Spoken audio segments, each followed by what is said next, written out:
Hello, intrepid viewers. Good to see you all. I feel like I see you at each time. Now, if you're new to this channel, Tarot Down Under, and you're a Trump supporter, you can actually write to me and tell me how a multiple bankrupt, failed real estate mogul who killed 3 casinos in Atlantic City should be president.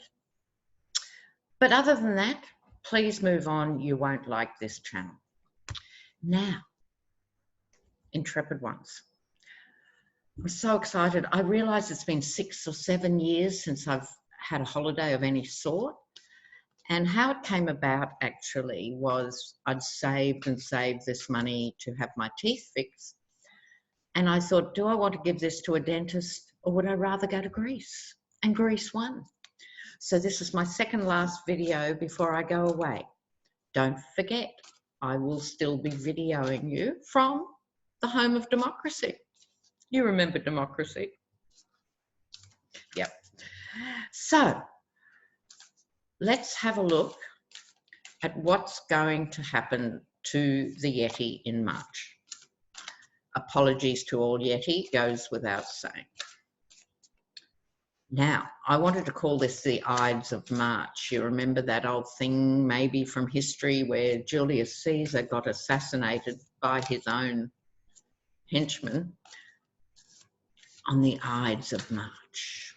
But Yvonne Davis, the astrologer, beat me to it. She did the Ides of March. So that's actually the 15th. So I'm going to do each week, 3 cards for each week. And we'll see what comes up for the hideous one in March. Okay. Let me just sort the cards. These are the Russian cards. So appropriate. Oh, and we had a really good conversation, of course, about all the pros and cons of protesting. And a lot of you also filled me in on protests that are already happening, including there's one outside the White House. I think it's more or less permanent, and it calls it the White House, the annex of the Kremlin. So I like that. It's become the annex of the Kremlin, so it may as well have that title. So here we go. Donald Trump in March 2020. All right. We'll give him a signifier, which is the balancing act. This is week 1. Week 2. I'll hold them up so you can see them. 3 and 4.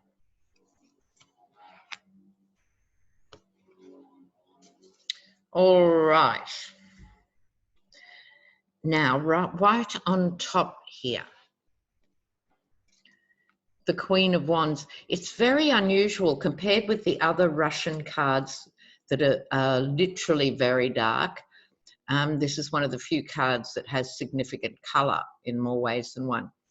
So you could say it's a tightrope walk for him in March.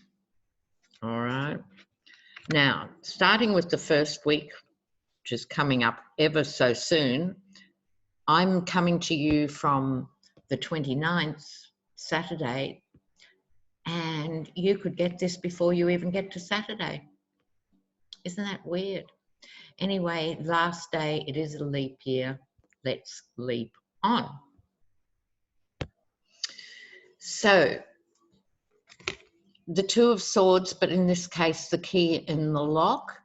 Someone trying to unlock it, someone trying to keep it locked. So this is the story of his entire presidency, you know, trying to get the tax returns, trying to hide the tax returns, you know, trying to make the Republican Party act as normal human beings with some semblance of dignity and courage, when in fact they're simply not capable of it. But I'm overreading the card, the 2 of Swords. So will he be able to keep the door locked much longer? It'll be hard because there's leaks and people are talking to reporters. That's numbers. This figure reminds me somewhat of Don Jr. Now there's a face you'd never get tired of slapping. Okay, Don Jr., but that's just because the figure has that sort of studied, casual air that he has. But people are talking to the press in great numbers. By the end of week 1 in March, this is how Trump will be feeling. Does that not sum it up? I think this is a collision between his worlds. I think he couldn't come down off the Adderall, so he took the barbiturates, and then he couldn't wake up from the barbiturates and took some more Adderall and kept on going and going and going. And that sort of sums up his sort of feeling that, yuck, it's not worth it. Nothing's worth it. Right. Now, week 2, March. This is the 8 of Pentacles, normally the Apprentice card, working very hard at something.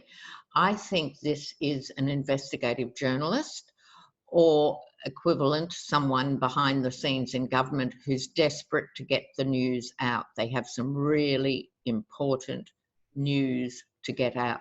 Which reminds me, first digression viewers, what's happened to Lev?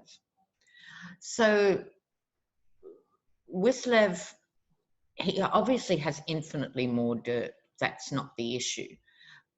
I should do a little mini read soon on Lev, but I'd imagine it's because his lawyers are saying slow down or something. But in any event, here we have this 8 of Pentacles, and this is someone, like the feeling is rushing to a deadline. They've got something on the Yeti that needs to be got out. And then by the middle of week 2, it comes out. And he's shell-shocked.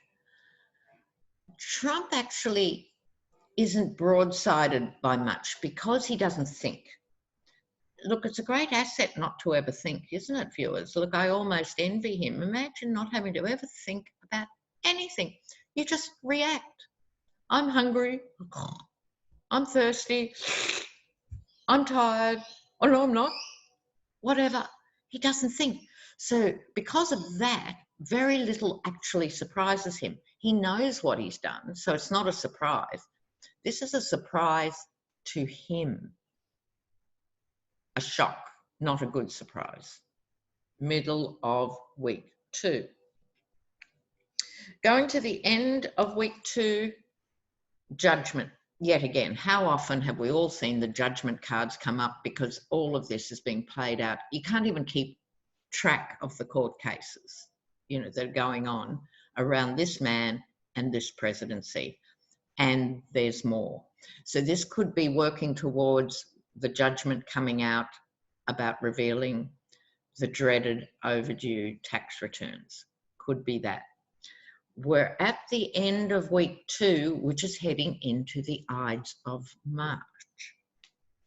So week 2 ends with either another court case starting or one winding up, or something big legally happens at the end of week 2. He then gets week 3, in a way, doesn't look quite as bad as week 2 in some way. Wait till you get to week 4. Week 3, he gets the Ace of Wands, which will give him the energy and the focus to fake it again, to put on his clown suit and go out as the leader of what used to be the free world and is now just an oligarchy. Okay, so there'll be ribbon snipping, etc., symbolically meaning he's going to announce something like an infrastructure spend or something like that. We have a train here. So he's going to announce something as a little lure for his punters, right, at the beginning of week 3. So then there's this weird King of Swords. This is It's an interesting card in light of the Russian stuff. So you have the old granny coming in. This person's about to pull out the chair for her, get her to sit down. I think it's like he's had this brief reprieve here, but I think this is someone, I think Trump's the granny, frankly. And this is someone pulling out the chair for him. Sit down, Mr. President. We have some news. Well, that's the energy of the card for me. But because they're his people, they're going to want to cover up the news. Two of Pentacles, hiding it, see, from the window so no one can see who is stealing the chair. So this is going to be more fudging. This is entirely likely to be a Bill Barr mega fudge, or it could be Mick Mulvaney's back in the news too. Let me write that down. I've got a read on that. Mick Mulvaney. There's some talk he might be the mole in the camp, Mick Mulvaney. I'll do that after this. So this is hiding the news, right? Now, so with the Ides of March, the middle of March, something mega is going to come down. They're going to think they've got a lid on it and they've hidden it. Mais non. The Death card. This is seriously going to wound him. Whatever it is in March is going to, let's hope, be a major part. It's a significant wounding. This is the Death card, not mitigated normally as where it is. Death card's not about literal death and etc., about the end of a whole thing. Can be either. So here comes the Death card, and of course the Ace of Swords. This is week 4 March. Week 4 March. And there he is, right? He manages to scrape through March, but scrape is the word, right? Now, before I finish the trumpet in March, I just want to pull one astrological card for each week and just have a look what they have to say.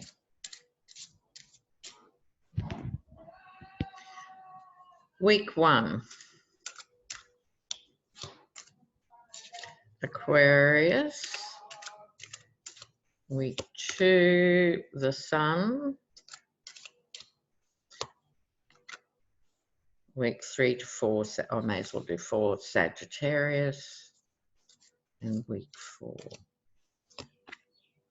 Leo. They're coming funny. Okay, so the first week, there's an Aquarian energy, which is, he's an air sign, he's a Gemini, but he embodies, apologies to any Geminis out there, no one can help hideous people who are born under your sign because they're going to fall under someone's sign sometime. So he represents the chaotic, duplicitous Gemini, not the nice Gemini. Now, this is Aquarian energy. So if you follow the astrologers, what we're going through and going to be going through for the next 4 years is this massive Pluto which stirs up everything that's been let to lie and to rot and brings it out. And we're moving over the next 4 years into an Aquarian reality, which is about human rights and justice and much more fair things.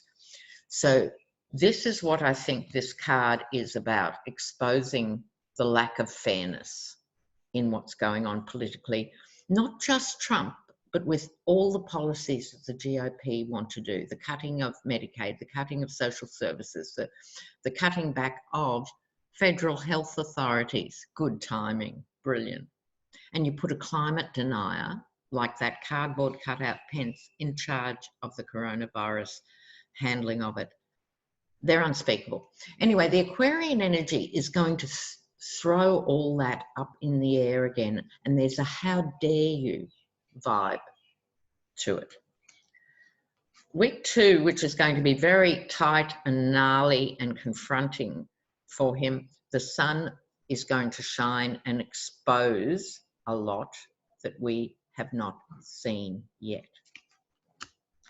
Then I'm a Sag. He gets in week 3, which is his not too bad week, Sagittarius, seeking truth and justice and not taking no for an answer. So while he's covering it up, you've got these others who are waiting to expose him. So he gets a breather in week 3.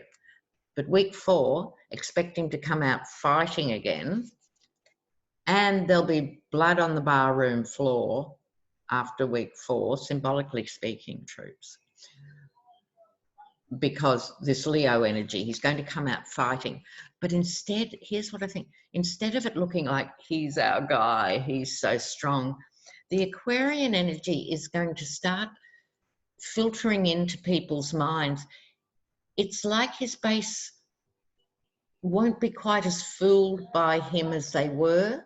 They'll probably still stay with him, but they're not as fooled by him. And that is a different state again. Okay, so that's him. I'm going to do a very quick look at Mick Mulvaney while I've got the Russian cards out. Why wouldn't you? Who is he? Acting Chief of Staff. They're all acting in more ways than one. He's got all these acting people in these huge roles. Now, Mulvaney, ex-Tea Party, right-wing, narrow-minded turkey, never liked him, never trusted him. But there's a point of view that maybe he's actually prepared to be the inside mole on the Trump campaign, and he might bring it undone. I don't know, yet to be convinced, we'll see.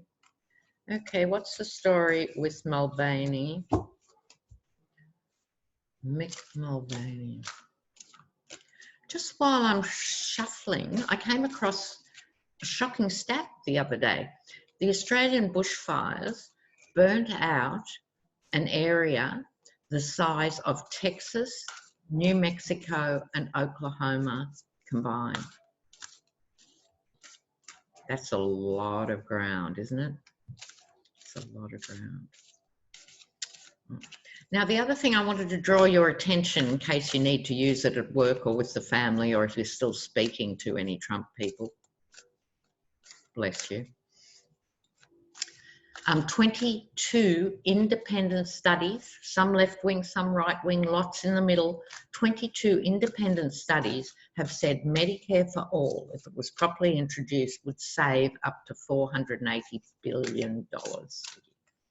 It actually would cost less than what you've got, because not only do you have the worst healthcare in the world, or the first world, it costs more per American to service this crappy system. Go figure. This is why I think we're at the end of peak capitalism. We've all been sold this line that capitalism's, you know, freedom and all great for everyone. It's not. You spend more per capita than Australia, Canada, the UK, any other country spends on healthcare to not get it. Go figure. And why aren't the Dems saying every time they turn around, where's Trump's big, beautiful healthcare that he promised? Just keep throwing his rubbish back at him. You know? Oh, we have to look at the Dems soon too. I'm dreading that. Too much going on. Let's hope something emerges from Super Tuesday. Okay, Mick Mulvaney. Mick Mulvaney. Is he the spy? Mick Mulvaney. Is he the spy? Is he the spy? Mick Mulvaney, the spy.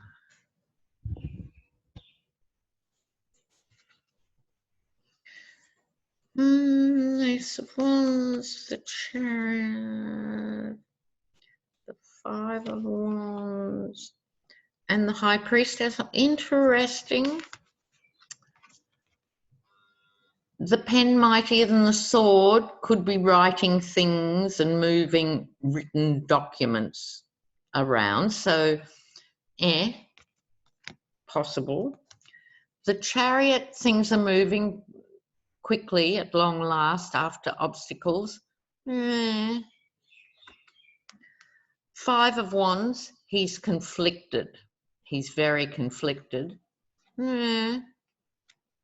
Hidden agendas. And suddenly the other card, so for those of you learning tarot, this is how context means so much. If I just got those three cards, I couldn't say definitely yes or no. This one is leaning far more to pull it all together into the secrecy and the hidden agendas.